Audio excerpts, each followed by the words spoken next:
11-ші есеп өте оңай есеп, яғни ол бізде келесі болады. Заттың 743 тонна массасын грамм арқылы өрнектеп, оны стандарт түрде жазыңыз.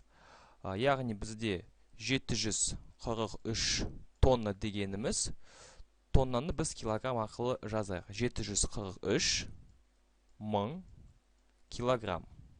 Ал бізде осы килограмм дегеніміз ол 1000 грамм. 743 3-0 және тағы да 3-0 ол грамм болады. Енді байқасақ бізде 6-0 бар, яғни 743 көбейтілген 10-ның 6 дәрежесі грамм. Енді бізде осындай жауап жоқ. Байқасаңыз С жауабы бізге өте келеді. Не үшін?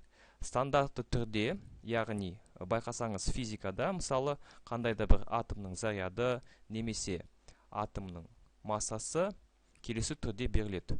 Үтірге дейін бір сан болады, ағарай 2 сан болады. Яғни біз заттың массасы грамм арқылы өрнектеп, оны стандарт түріне келтірсек, бізде келесі сан болу керек. 7 үтір 43 жүздік, және бізде 10-ның 6 емес, бізде 1 және 2 дәреже қосылады. 10-ның 8 дәрежесі грамм болып шығады. Мына жақта көбейту тұрады. Яғни заттың массасын стандартты түрде жазған кезде бізде бүтін бөлігі 1 болады, және бөлшек бөлігі 2 жүздік болады, және қандайда бір 10-ның n дәрежесі болады.